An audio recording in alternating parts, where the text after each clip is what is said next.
Hello, everybody. Welcome to Media Monday on the IBM TV network. I'm Nick Calavita. I'm your host for today. And joining us, we have Professor Dan Worthington, the former Associate Dean from the University of South Dakota. Dan, welcome to the show. We also have, from the Good News Planet, we have Paul Slatkus, who's the CEO of Good News Planet in New York City. Paul, welcome to the show. And we also have one of our famous authors, co-author of The Millionaire Next Door, which sold over 4 million copies, and also Richer Than a Millionaire, Professor William Danko. William Danko, welcome to the show. And our special guest who's in the hot seat today for the first time on the IBM TV network, we're going to bring in Larry Robertson. Larry, welcome to the show. Thanks for having me, all of you. Okay, since Larry, you're the newbie, as so been described, tell the audience a little about who you are, where you're from, and what you do. Happy to. So I am a innovation advisor, which means that my focus is on strategy and growth with organizations of all types, nonprofit, for-profit, large and small. And my 3 areas of expertise that I bring to growth and strategy are creativity, entrepreneurship and entrepreneurial thinking, and leadership. I'm also the award-winning author of 3 books, and I'm a columnist for publications like Inc. Magazine, The Creativity Post, CEO World, and others.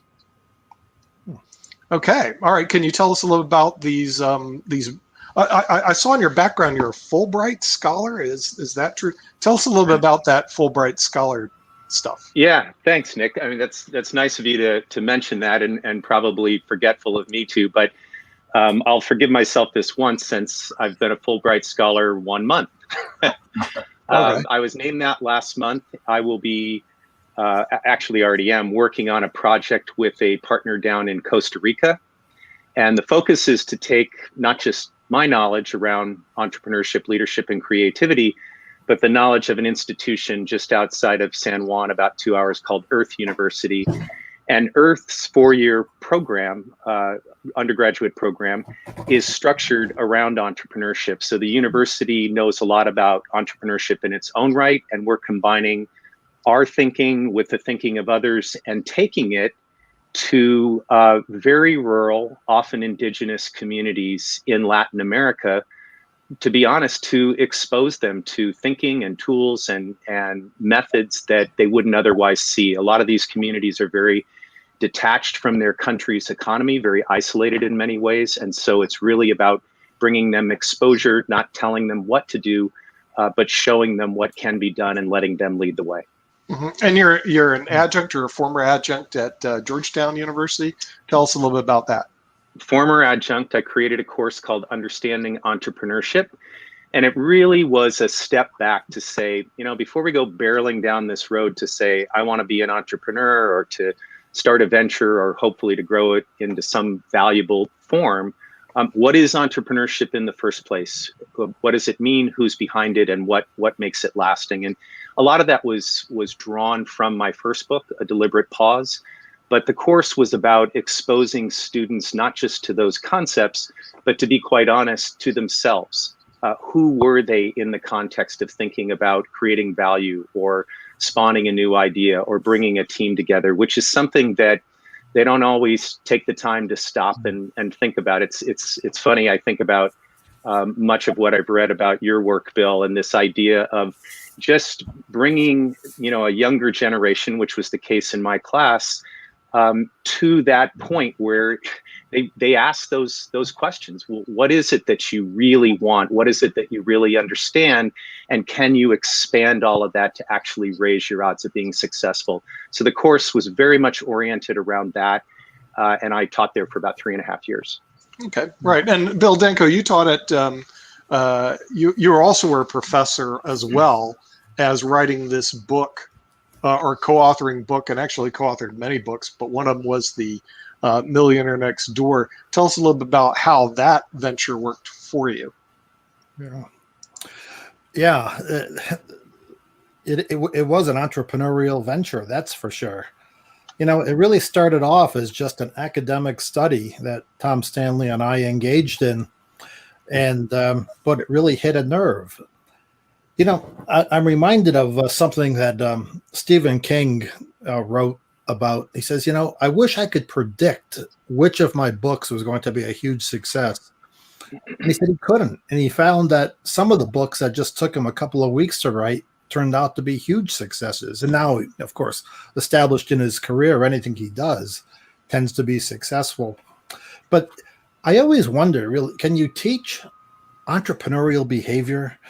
I mean, is that really possible? I mean, somehow you have to inspire people to say, I want to add value in a certain way. But it takes, again, with The Millionaire Next Door, it happened to be, a runaway success. But how could you, it's like getting struck by lightning, right? I mean, how can you predict ahead of time when you have written lots and lots of papers and done research projects that, were ultimately read by 20 graduate students, and I always thought those were good ideas. I wouldn't be doing it if I wasn't convinced of that. But sometimes maybe luck is a large part of this. Mm-hmm. What say you, Larry? Yes, he's our subject matter expert. Yeah, it's interesting, Bill. I always felt that course was a grand experiment. Now, you don't go pitching that to the university to say, I think this is a course we should have. We should have this grand experiment. But that really was the point when students came into the class. So I was teaching at the MBA level, and these were full-time MBA students. And I kind of an interesting twist on this. About 20% of them were international students, and the rest were domestic students. There were some real distinct differences there. But each of them, I would find, entered the course saying, oh, understanding entrepreneurship, I'm going to be off to the races starting my own business. Right. And what I had found before I created this course was that many courses that had entrepreneurship in the name were oriented around the fundamentals of starting a business and growing a business. And this course was everything before that. So my assumption was, you'll learn all that in your other classes. Perhaps you already have if you're a second year, or you've had exposure in another way. But very, very few people in that class had ever really thought about themselves in the context of the idea, the business, working with other people, whatever it was. And so for me, it was that experiment of putting them in situations that were almost like virtual entrepreneurship, situations of stress, situations of success, expected teamwork, unexpected teamwork, and letting them do the sorting over the length of a semester as to whether or not this path was really right for them. I would rather see more people know that it's the right path for them or determine it's not early on than I would to see what I've typically seen over my career, which is people just, it's a ready, fire, aim strategy, and they go ahead and found the business and try to raise money and everything else, only to find out later for the majority of them that it either isn't their bag or they're not great at it. So it was really trying to take a different look at it, and rather than saying, I can teach you entrepreneurship, it was, I can expose you to a lot of the environment and the feelings you're going to have when you actually get there in the safety of my own classroom. And so that's really what the aim was. Yes. We've been joined by David K. Johnson, a Pulitzer Prize winning author. I can't hear you, Nick. Oh, really? Can't hear me? I'm not unmuted. I can hear you. I can hear you. Oh, you can hear me? Good. Okay, because I'm going like I better. Okay, then it's Larry's problem. Okay, which is good for me, I guess. David, Larry teaches entrepreneurship at Georgetown University. Bill Denko posed the question: can you hear me, David? Yeah. Okay. Yeah. Okay. Larry says he can't hear you. Larry can't hear me. He's the only one who can't hear me. Bill poses a question: can you even teach entrepreneurship? Which is a good question. Sure. And what are your thoughts on that, David? Well, you can teach entrepreneurship. You can teach oil painting, but not everyone has the mental view of the world and skills to be an entrepreneur. Lots of people, for example, they just want to do whatever work they need to do to make the level of living they think they can earn and go home. people who want to build wealth are really driven to be entrepreneurs, and people who want to be in control are driven to be entrepreneurs. So yes, there are skills to it, though, just like how to prepare the canvas for the oil paint, how to write a legal brief. It's a skill set. Okay, and Bill, your question. Yeah, no, it is a skill set. I mean, you have to have some basic understanding of how to do things. But I think one of the best definitions I saw about, marketing and entrepreneurship in general is find a need and fill it. Okay. And if you could identify some need in the marketplace and you have a skill that knows how to solve that problem or fill that need, bingo, you're in business. And then you have to wonder about, well, what about the competition who's going to try to steal my idea?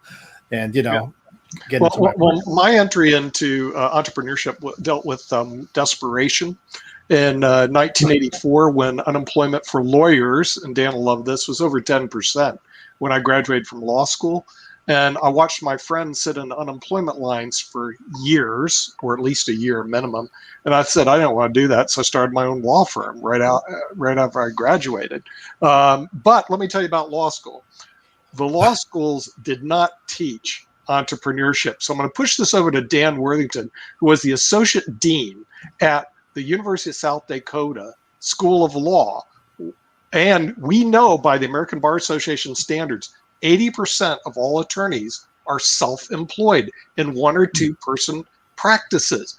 Dan, why is it that your law school probably did not teach entrepreneurship, how to be your own boss, and no law school in the United States apparently teaches that? What's this big missing in our educational gap in law school?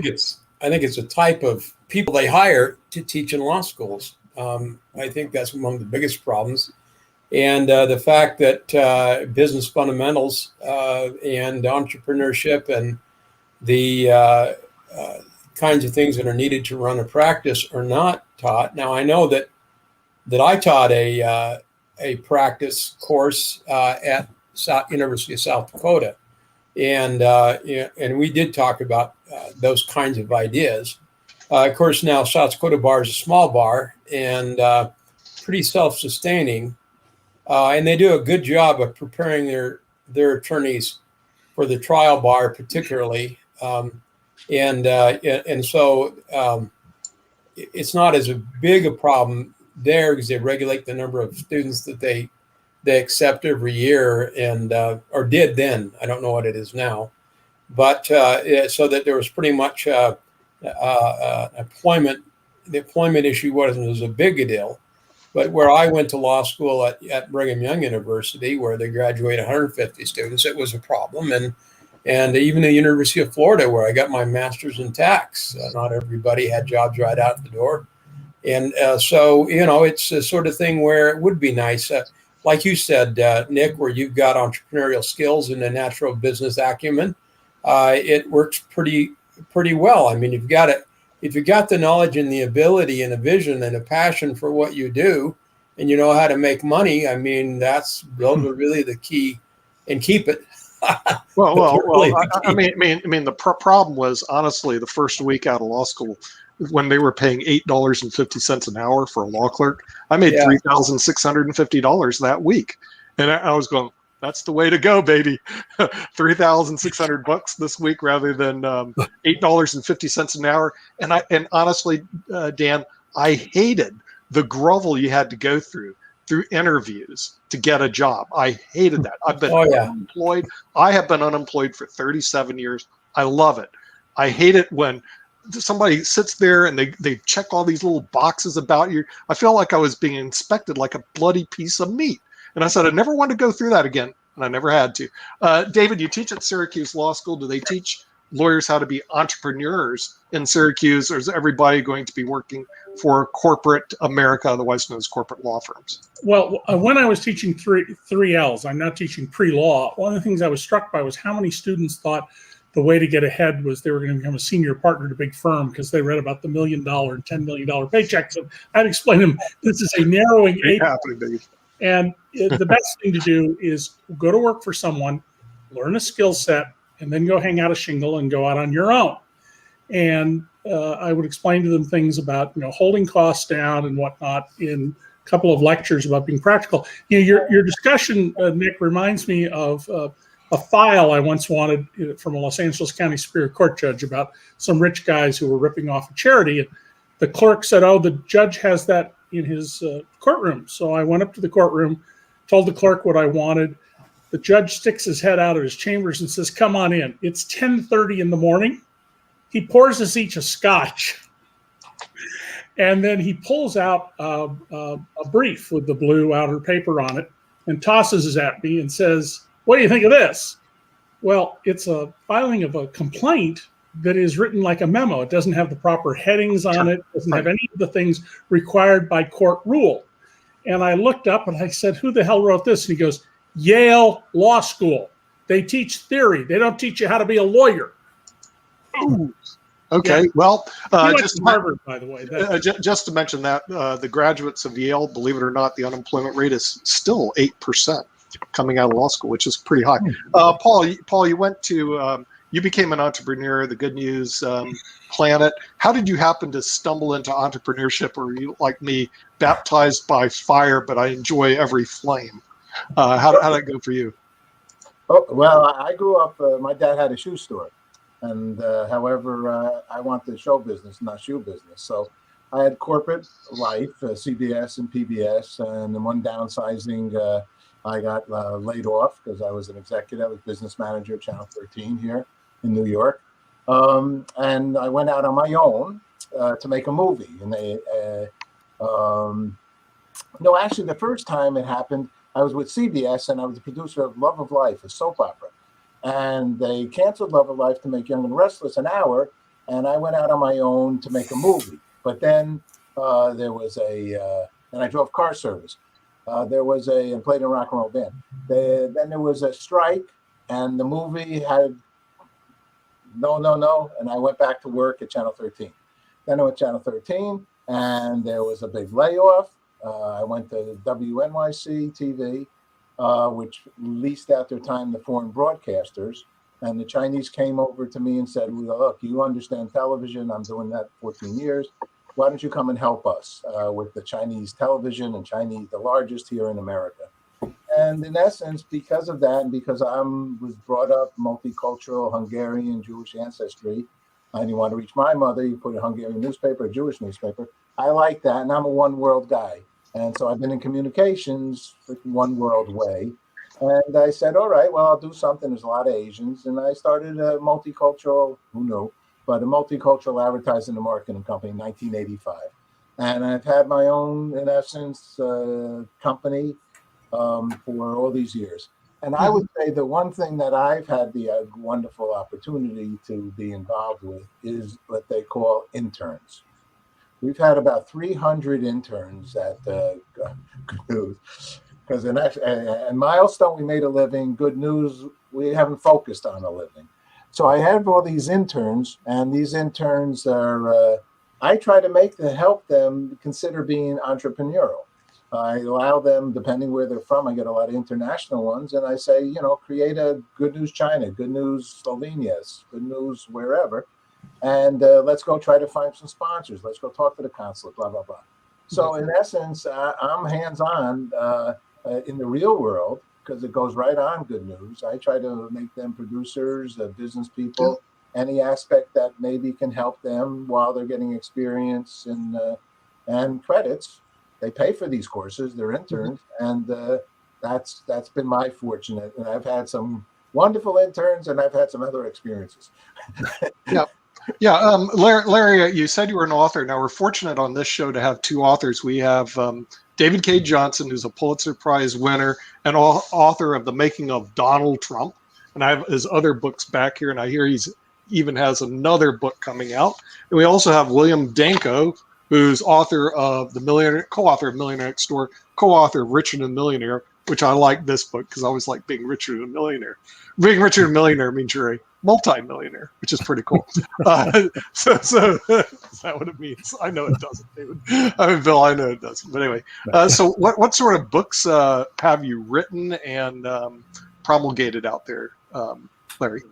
Yeah, I have 3 books out at this point. The very first was A Deliberate Pause, which was focused on entrepreneurship and really taking a broader look at entrepreneurship, what it really is, who's behind it, and what leads to lasting success. Not so much in a particular model like a one-size-fits-all, but what are the patterns across different types of entrepreneurship, different industries and sizes, and even locations geographically. The second book was really almost going a step back from that and saying, before entrepreneurship, what about this thing called creativity? Where do ideas come from? Why do some ideas rise to the top and others just fade away? So the second book was The Language of Man, Learning to Speak Creativity, and was focused on creativity, taking a similar view, similar step back that I did with the first book. And the most recent one, which was just released last a week ago today, is Rebel Leadership, How to Thrive in Uncertain Times. And it's really looking at leadership, not just in the context of what works in general, but what works in particular when we are surrounded by, and will continue to live in, very, very uncertain times. Not just the last 18 months of the pandemic, but really the last 20 years, the entirety of this century so far has been increasingly uncertain. So what does that say to how we should think about leadership and look at it differently if we want to continue to create value, have impact, be successful? Okay. Yeah, Rebel Leadership, that's the new one that just went out then? Correct. Okay. Now, David, you also have a new one coming out, but can you announce it yet, or is that still on the hold? What's the new book that you have coming out too? I need to add to my library. You understand? I'm a little short. I'm glad to hear that. Okay, all right. This will complete my Trump trilogy. It's The Big Cheat. Now Donald Trump enriched himself and his family during his presidency. And in fact, I finished the book last week. I just approved a jacket copy for it. And then next book, I've already resumed working on it that I tried almost 6 years ago. It's my proposal for a 21st century tax system in America, because we have a tax system designed when 40% of Americans were still on the farm and we were an industrial economy. We live in a digital age. We're on the cusp of a genetic age, and we should have a tax system that reflects the fact that the most valuable assets in the world are intangibles. Mm-hmm. Yeah, I would say that certainly is true. That'll be a very short book, by the way, because you can't tell people you're going to simplify the tax code and write a doorstop. Yeah, and then you write a tome on it. It's got to be so short that people like Larry and Dan, who work in tax, and Bill will get it. Yeah. And say, okay, now I got all that, and other people will get the concept, so that hopefully there'll be political support for it, doing things like replacing the corporate income tax with something that's much better and does what a corporate income tax was originally designed to do, which was stimulate companies to spend their money either on dividends to the owners, salaries to the workers, or investing in growing the business, not sticking it in the corporate mattress. Oh, I was hoping executive compensation would go up. That's I have a There's a real serious problem with underpaid executives. Yeah, the CEOs are just underpaid. Now, Bill, you have an interesting story about your book, the Millionaire Next Door. You had a different name for that, and I think that somebody said, well, we had to change the name for whatever reason. Tell me a little about that story. Right. When it was in production, the running title was Big Hat, No Cattle. And it was about the illusion of wealth, about people who, were overextended on their mortgage and their credit cards, and they looked really good, but they had no substance. That was the real problem. Mm-hmm. Okay, and then somebody advised you to change it. Right. Then our editor said, "Boys, this is not going to work. Nobody's going to buy a book about cattle." Yeah. But doesn't certain words sell? In other words, like with the minute you do the millionaire next door, the millionaire whatever, it's a sale world. It's like if you was right on target. The Big Cheat, the life of Donald Trump. The minute you say Donald Trump, I notice on the internet it sells. It doesn't matter. All you have to do is say Trump, and people. It's like that dung attracts flies. Trump attacks flies too. Okay, right. but millionaire is the same way. And I notice we may have on next week the author of the E-Myth, Michael Gerber. And what he did is he created all these different books around the E-Myth. The E-Myth Revisited, the E-Myth of the the E-Myth of the chiropractor. I'm not kidding. He's got a whole library of E-Myth of everything. Doesn't certain words like that sell? In other words, and that's the reason Richard the Millionaire would be better than, horses and flies or whatever, because people will get millionaire. If you had the millionaire entrepreneur, that would sell. And from my studies, where I had people study books for me, they said the number one reason to pick up a book is the title. They buy the title. They read the title in the jacket. They read the inside. And then a bunch of them don't read what's inside of it. I don't know if you saw that study. No, but I believe it.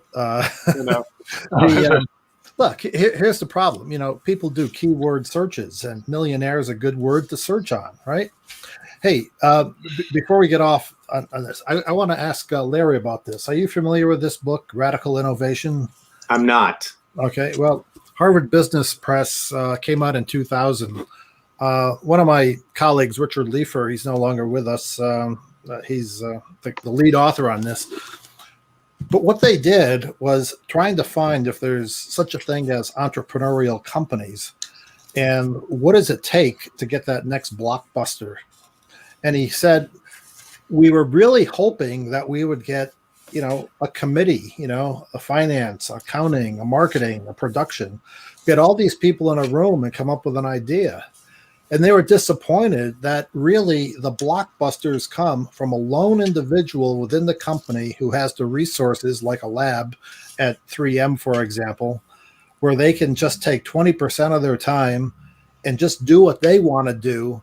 And maybe by serendipity, they'll come up with an idea like, Post-it notes, as an example, that turns out to be a multi-billion-dollar, product category.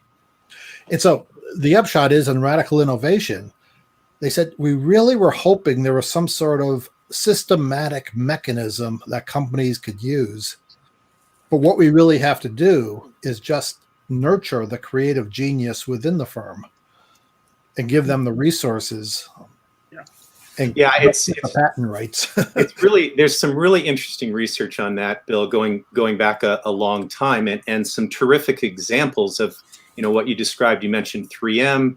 There were also Bell Labs. Sure. There's been a whole series of examples over time. Google 20% time, where they've allowed people to not only have the resources, but the freedom to go play with ideas. In the case of Google, it was actually a mandate for the period of time that they had it. It was this percent of your time is to be on things that aren't part of our business plan, just areas you haven't gone into, things you want to play with no matter what happens to them. And the interesting thing, much like Bell Labs and much like 3M, is that even though Google shut that down about 6 years ago, they've been living off the fruits of it ever since. Some of their biggest ideas, some of their most profitable ideas came out of that. What's been really interesting in the recent research is that not only holds true, but the more uncertain the environment is around the whole organization, the more you need the whole of the organization to have some version of those degrees of freedom to play with ideas, to call out where there are problems or potential problems, and to really collaborate together to innovate. It doesn't mean that everybody's going to be an engineer or everybody's going to be a CEO, but to participate in that process in some way, no matter where you are in the organization, is turning out to be a real competitive advantage for those organizations who are willing to embrace that, to make it cultural. Mm-hmm. Yeah. I get the cultural thing, but I remember, Tom Peters, Waterman and Peters, and In Search of Excellence. One of the criticisms he had of Eastman Kodak was that they got all these MBAs together trying to, and they what they were trying to do is manage mediocrity. Yeah. They're and Kodak has paid the price. Mm-hmm. Yeah. Well, the real problem is that Kodak doesn't seem like it is interested in innovation. And this is a problem I've had dealing with corporate America, Bill, is that when you talk about innovation and moving things forward, they create all these labyrinth of rules that don't allow you to do anything. And if you think about innovation, Larry, where do you live anyway? What city? I'm just outside of Washington, D.C. Okay, Washington, D.C. Okay, the Tower of Power. But if you think about innovation, no offense to the East Coast, where did all the innovation come from? The West Coast. Where? Seattle, right? San Francisco, correct? They developed all the new companies from Amazon, Starbucks. I lived there for 15 years. Part of the reason why is we weren't restrained with the groupthink and the old thinking that exists on the East Coast. Yeah. And when I'm saying that, I'm just going to tell you, even from a law student, a lawyer's perspective, I was basically barred from going anywhere in New York in terms of working at a firm because I was from Florida. Well, I even interviewed with Sherman and Sterling, which probably David knows who they are. Some people know who they are. Sherman Sterling looks at my resume, Florida, Florida, Florida. Why do you want to work in New York? I just want to work in New York. Forget it. You're Floridian. That's how they think there. I'm sorry. They think in the past. The East Coast thinks in the bloody past. They do not think in the future. They want to know where you've been, who your grandchildren were, who your grandparents were. Sorry, Paul, that's how you guys think up there. I'll be there in a couple weeks. Magazine. What? I usually have my heart. I thought I would put up the New Yorker image. Yeah, but that's how you guys think, man. I'm sorry. By the way, I worked there for 5 years. New York, bad. I was successful Things have happened in New York. going there, doing seminars, and grabbing their clients for 5 years.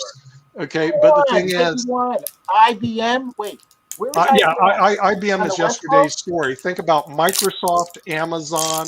Think about Intel. Think about Google. Where do they all? San Francisco and Seattle. IBM gave them the information. So I'm on my beat down New York. Who's your grandfather? What company you're working for? Take this, New Yorkers. Take it. Nick. Yeah. New York City, Manhattan specifically, has the highest concentration of Schedule C entrepreneurs in the country. Now, many of them tend to work in finance, but there are lots of people who are in small business. And remember, there's Route 128 in Boston. That's true. I have clients on the 128. And here where I live in what used to be Kodakville, we are having an absolute surge in high-tech businesses being created by entrepreneurs because, my house that you can see part of would be worth literally, because I've tried to replace it in suburban Washington, D.C. It's a $5 or $6 million house. Here it's $350,000, $400,000 and first-rate schools. So there have been businesses that have been recruiting people and keeping them here because of things like that. But one of the problems that happens in businesses is the managers are often people who they manage up and they manage down for their own benefit. So you get crazy bosses, for example. And historically, if you go back and read, and those of you who write in this, I would encourage you to do it. Chris Argyris's books were all highly readable and brilliant, even better than Drucker's books, I would argue. He was a Harvard business professor who died, 10 years ago. But he consulted all over the place. And one of the things he pushed was executives and managers not listening and allowing things to come up from below. So when I was at the Philadelphia Inquirer and I got dragooned into becoming head of the union, representing all the white collar workers, I found a way, because somebody slipped me internal documents of the company, to make profits grow, to significantly grow them, better than the company was doing. And we went to management in labor negotiations, and I said, I've got a plan here that will make you a lot of money, but you have to agree that when we identify to you 26 jobs that should be moved from a low value position to a different one, and how to do it through automation, that at least for the term of this contract, those 26 jobs are secure. After I left, or as I was leaving, I found out from the labor relations director that he had flown to Miami and talked to the CEO of the company, who said, quote, "What the F does he know? He's a blankety blank reporter." There's a refusal often by management to listen from the bottom up. And one of my daughters worked for years. She's an artist and intellectual. She worked in a factory. It had about 25 employees. And she several times went to management with ideas that made them more money. And they paid her 10 cents an hour more for one and 25 for the other. And when she went to them with an idea that was much more valuable, she told him, "We're going to agree on a payment to me first, and trust me, you really want to hear this. No, they wouldn't do that. And they said the most they'd give her would be 25 cents an hour. And she said those were several bucks an hour. But they wouldn't even talk about it. And why? Well, they said, well, we have to pay attention to our unit labor costs because the parent company used GM-type reasoning, the same thing Nardelli did when he went and ruined Home Depot for a while. They looked at spreadsheets instead of value added by workers. Mm-hmm. And by the way, that little company, she warned them if they didn't follow her advice, they would go out of business soon. And they did. And then she went and told the managers, here's what you did wrong. And they went, oh, why you should have told us that. And she said, no, you had to pay for it. You wouldn't. Right. They wouldn't do that. Well, the business. Yeah. Well, Larry, don't you see that also there's, even though some on my panel disagree about a culture embedded in certain cities, and even in Raleigh-Durham, I tell entrepreneurs here to leave if you want capital because of the studies, 40% of all investment funds in the United States are generated in the San Francisco Bay Area. 40%. In Research Triangle Park, and all these people beat their chest here where RTP 0.075, not even 1% of the venture funds come out of North Carolina. So, Larry, isn't there embedded in our United States of America places that people should go to if they want to be entrepreneurs, which probably is not Topeka, Kansas, and places like that. And then there are places where entrepreneurs thrive, like San Francisco and Seattle. That's where I see all the growth. Nothing against Washington, D.C., but that's a political town. Yeah, it's interesting because there's a pocket in the outskirts of D.C., the 270 corridor, that it's actually been incredibly innovative for 2.5 decades now. But to answer your question, it's interesting. I think if you look historically, there are places across the country that have been more consistently innovative than others. And if you look across that community and how they interact and the degree of openness to exploring different paths and ideas, it is more embedded in certain places than in others. So to David's point, I would highlight Boston in addition to the Bay Area and Seattle. I would highlight Austin, Texas. Right. There are a series of places across the country. However, what I think is most interesting is that even if you're in one of those places, you can get stuck in your thinking. And that this is the way to do it. This is the way to. I mean, look at Microsoft under Steve Ballmer. They became a defensive company, not an innovative company. They defended the things they had innovated, and they used their war chest to try to be the bully of the world in technology, while every other technology company was looking into open space and sharing systems and things like that. And what has turned that company around in the last 7 years? Satya Nadella and his view that you can't do that. You have to be the exact opposite. So I think it's really interesting. They have a broader community. Let's just take Seattle as an example up there, that's open and innovative and things of that nature. But even the best of the best up there have to remind themselves to embrace that over and over again. Yeah, but also doesn't capital. In other words, the people that I see, and we'll bring David on this, that capital, the reason why 40% of all the capital exists in the Bay Area, it's people that have already been successful with their companies like PayPal, like Tesla, yep. Taking their capital and reinvesting it into the entrepreneurial companies, where I would argue that there are a lot of places in the South that you're just not going to see that. You're in Oxford, Mississippi, or Birmingham, Alabama, they don't have successful entrepreneurs. They may be trying, but they don't have that history. So if I was a young person, I was an entrepreneur, I would leave and go to just like a lot of people, leave, go to San Francisco, leave, go to LA if you want to be in media, leave and go to Seattle if you want to be in that, and not, or like you said, there's some new centers like Austin, Texas, or along the 128 in Boston, but go associate with people that are forward thinking and not sit around with the people in Syracuse, New York. I think it's an excellent point. And in fact, I would expand on it a little bit. So it's not just the entrepreneurs and the, let's call it the entrepreneurial alumni provide, and those that provide capital. It's in the universities that are all around these areas. It's in the local laws that that allow for these businesses to experiment to the degree they do. It's in the K through 12 system. Sure. Even kids at a young age are being exposed to these ideas. So it's truly across the community. And when you think about it in that way, I mean, go back to the beginning of our conversation. I lost you for a little bit there, but we were talking about what is the degree of exposure that law students get in law school to entrepreneurial thinking. Well, when you're in an area that believes in that, a broader geographic area that believes in that, there's a much higher chance that even if you're down the law school path, you're going to be taking classes in the business school, or you're going to be exposed to people in the community who are saying, you can't just learn the law, you got to learn this piece of what it means to be in business too. So I absolutely agree with you that it's there in the community fiber and in the history in some of those places more than others. You just have to keep remembering it and turning back to it. Yeah. I mean, I just have history. We've always had concentrations of industries. There's a reason we call Madison Avenue advertising, because literally so many ad companies were there. Well, there were ad companies in Detroit and Chicago and San Francisco. And in the Bay Area, where there's this high concentration of venture capital, I would argue it actually goes to your point about sclerotic organizations.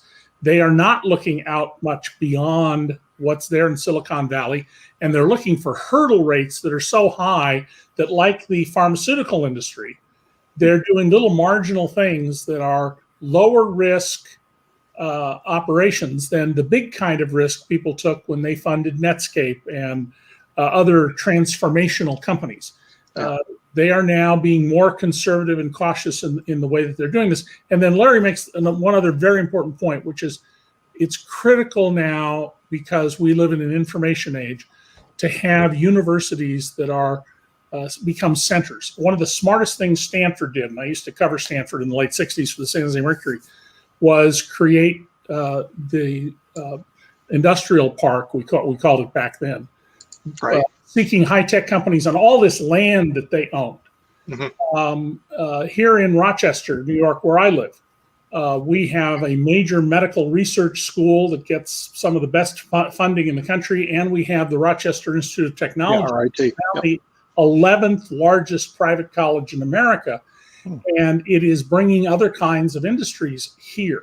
So where the geographic location of things, which historically in the industrial world meant natural advantage, now means intellectual advantage. And it's the investment in that sort of thing. And then it will tend to draw people. If you're doing research, as a former girlfriend of mine from years ago did, into wheat sperm genetics, that's what she got her doctorate. Okay. That's interesting.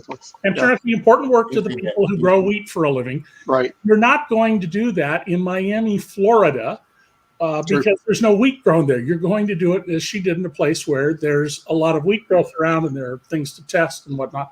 So geographic location, though, for the digital age and the coming genetic age, that can be very widely dispersed. I think we're going to see that the amount of capital we put into developing human minds in these areas is going to be critical, followed by venture capital. Mm-hmm. Yeah. And whatever happened to some of these companies like Eastman Kodak and General Electric?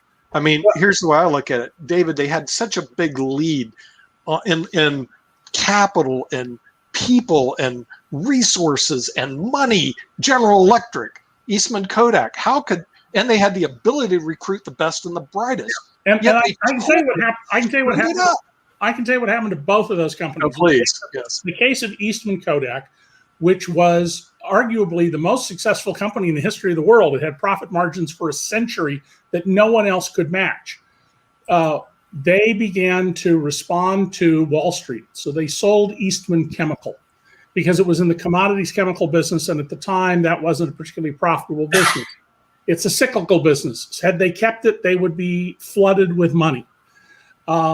They also shifted after the death of George Eastman, who committed suicide in the 1930s, and this mostly happened after the war. They shifted away from hiring the very best scientists they could find, many of whom were British, and instead started recruiting in Midwest schools.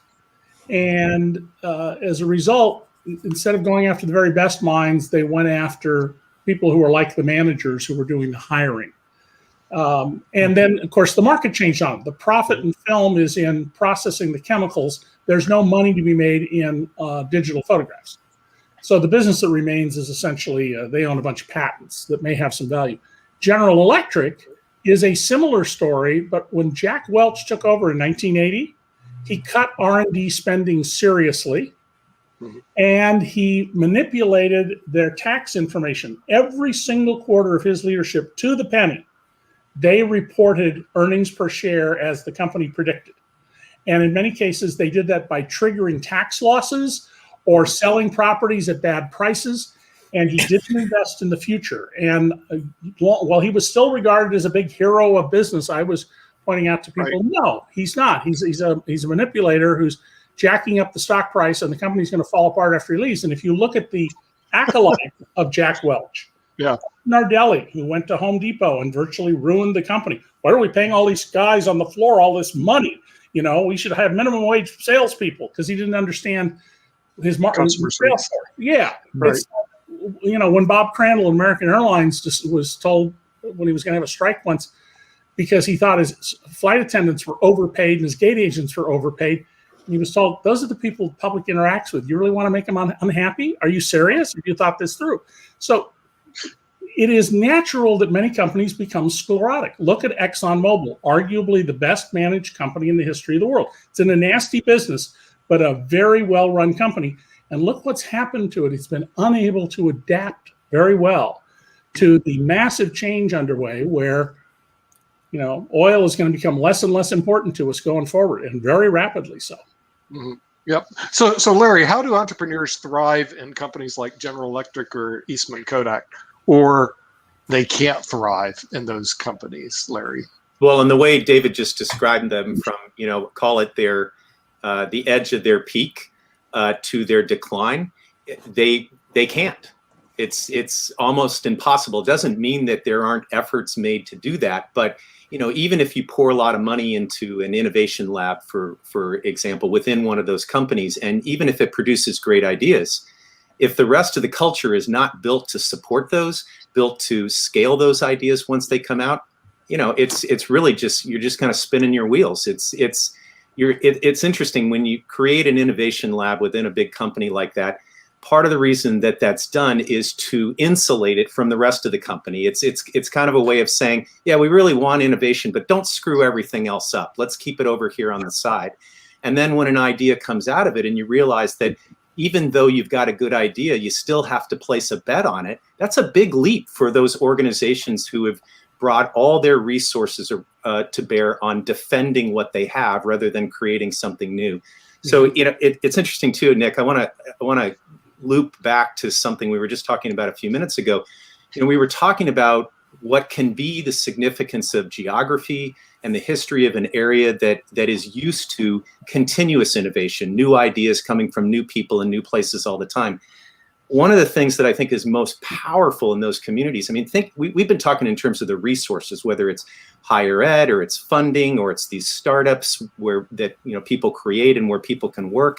You still have to connect people to the concepts that allow innovation to thrive. And one of the things I think is most powerful about regions like Silicon Valley, Seattle, Austin, whatever it is that you have more Pauls. So when Paul described his background, and then he described what that has led to in this current work, where he's inviting others to experiment with ideas, he's encouraging them to test things out and to interact with one another. That's what really spurs continuous innovation, is when you have more people like that who are mentoring and exposing others to the possibilities. So I want to loop back to that. I think it's something that you see more in these communities that have a history of it, but it's critically important no matter where it occurs. Mm-hmm. Yeah, Paul. Yeah, I want to thank you for saying that, Larry. So I have a book coming out. It's called Woodstock Forever, Peace, Love, and Hope.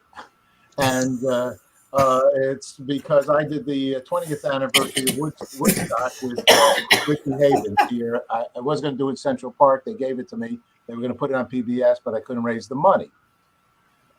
have my challenges. Even with the state wanting to give me millions of dollars, I can always have a challenge of finding the matching investor. In any case, but what I wanted to say to you, Larry, actually, was come back to, because I've been in this peace movement, because I do the International Day of Peace concerts for the last almost 20 years, Central Park, Times Square, blah, blah, blah. Costa Rica has a University of Peace. And the former president, twice, I think, Aries, who's on Good News and so on and so forth. That's a country of big time interest for the world for its peaceful nature and no armies.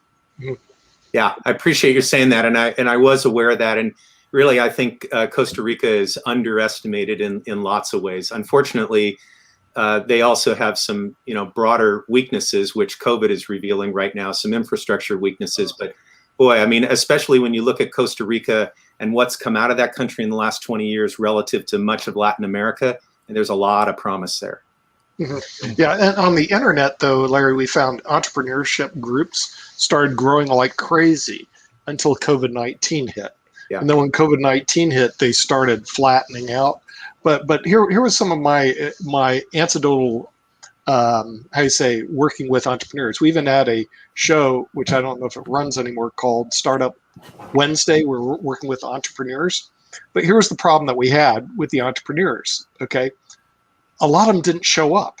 In other words, this was really weird. If I scheduled a meeting with a CEO from a major company, like even we had the former CEO of Apple Computer, John Scully, on. Yeah. We scheduled a meeting, he shows up. I scheduled a meeting with all these, they show up. I schedule a meeting with a startup. I have a 50% chance they show up and a 50% chance they don't show up. I'm serious, and what gets me is that, and then of course the failure rate is astronomical. In my industry in financial services, 90% of them will fail in 5 years. 50% will fail after the first year. But also when you look at some of their attitudes about simple things, no, it's not rocket science. Sure. Show up, a meeting is scheduled, show up to the meeting. They miss it. It's like, so what gives with this attitude that you schedule a meeting and they just blow you off with the startups? Yeah, well, it's part of a broader pattern, right? I mean, what a perfect litmus test to know which 50% you don't want to invest in, right? I mean, Right, it's simple things like that, and it continues to be a pattern. So part of it is just a lack of exposure to what it really takes to be successful as an entrepreneur. Right. Part of it is a lack of maturity that some entrepreneurs grow into and some do not. And some of it, quite naturally, is entrepreneurship is a hard path. Right. So there are a lot of people who start down that path who, when they're told their idea stinks or they survive a very difficult hurdle in the process, it kind of emboldens their ego around, I can make it through this and I can do it alone, which is the worst thing that can happen to an entrepreneur, is to narrow down to think that it's one of anything, one idea, one venture, one person. And rather, it's when they expand out to see that they really need the whole network of people. That's what makes a difference. It's really interesting that you pointed to the online communities around entrepreneurship. And I know we drifted into something else. But Microsoft and LinkedIn just did this really interesting research. 30,000 leaders, all levels, across all organizations, just came out in the last month. And they looked at various trends that are occurring as we kind of come out of the pandemic, or hopefully come out of it. And one of the trends they found was that networks are actually shrinking, and that is endangering innovation, that we're all tightening in a certain way. Sometimes it's just exhaustion and not being able to keep up with the breadth of our network. But a lot of it is, I didn't get the exact answer I was looking for there, so I'm out. Rather than investing in the relationship where there's an ongoing exchange of ideas. And sometimes you get what you want, and sometimes you just get an education. So it's really interesting to think about that now, as we come out and we need, more way to raise the tide so all boats can go up here. It's the importance of networks and genuine networks that are really fueling innovation right now. And in a hybrid world, which this will continue to be in some form, that's yet to be determined. It'll be different for everybody. Talent is everywhere. in a hybrid world. It's a matter of how you invest in it and what you're looking for and what you're willing to give to it in return that is either going to realize that talent or not realize it. Mhm. Yeah, another thing I noticed, Bill, and I know you wrote the book, The Millionaire Next Door. Like I said, I bought your book back in 1984, or when it first came out, Marketing the Affluent. But one thing I noticed that was a common trait among wealthy people is they worked unbelievably long hours. And when I started my law practice, I literally would drive 7 hours because I read, there was only 2 books, How to Survive as a Lawyer Without Missing a Meal, and the other one was How to Make $20,000 a year in your law practice. I mean, those were the only 2 books out there. There were no teachers on how to start your law firm at all. But one thing I did do, Bill, is that when there was a lead, they call them leads in sales, in other words, a potential client, I literally would drive 7 hours one way to go have a chance to meet with a client, to pick them up as a client, as a lead. And I would literally work 12 to 15 hours a day, every day, Saturday and Sundays, because I didn't want to fail. I was like neurotic. And I think it was within 3 years, or I was making my firm was making over $1 million a year in 3 years. But then I noticed all my clients that were successful, they worked unbelievable hours. So when you did your research on The Millionaire Next Door, did you find this to be a trait of these people? In other words, the hours that they worked? Incredible. No, absolutely. And in fact, well, as an attorney or say somebody in financial services, and you want to attract somebody in the construction industry, or somebody in the plumbing industry, they're not necessarily members of the country club that you belong to, but they're at a 6 a.m. Breakfast meeting at some diner that you probably normally wouldn't want to go to. But you make a point, drive your 7 hours, whatever you have to do, and get there. And as we say, surface in the middle of the convoy, as one of the metaphors, where you say, okay, I'm willing to eat breakfast with you guys. I want your business. We have a commonality here. I don't have to. It's not about, the Mercedes and the country club. It's about the pickup truck and going to the diner. And doing what you have to do to build the business. Nick, it's not just Nick. It's not just entrepreneurs who do this. The world is full of detectives who work those kinds of hours, investigative reporters who do it, people who work in various nonprofit enterprises. I mean, I think that's more a personality function than a drive. Although, if you want to start a successful business, almost always you're going to put in obscenely long hours for quite a while. Right. In other words, the thing is that a lot of people, if they're looking for the easy way out, there is no easy way out. But there is a sad ending to this. Once you put in all those hours, if you structure it right, okay, you get, at least in my business, you get renewal income and you don't have to work anymore. And that's the good part. Okay. In other words, the thing is, I was going, recurring income. Yeah. In other words, you get reoccurring income. You don't have to work anymore. And I'm going like, wow, that's a good part. I just wish in law school they would have taught, because lawyers do not get generally reoccurring income. They work for the hour, they get paid their hour, and then they have to go find another hour. In financial services with assets under management or renewals, you get reoccurring income. You work for the hour, you don't work for the hour, you still get paid. Okay, I kind of like that, and I wish they would have taught me that back 20 some years ago, and I would have spent more time with reoccurring. And even Microsoft did it. They realized that their business model of pushing out a new product wouldn't work, so they put everybody on a reoccurring income format, and their stock went from $20 to $200 a share because reoccurring income makes sense. If you can get renewals and royalties, I guess royalties are the same thing in the book industry as renewals, or in financial services or asset management. That's the way to go, because then you have something to look at. At least that's my opinion, but no professor ever taught me that. I had to learn from the You can open up a laundromat also.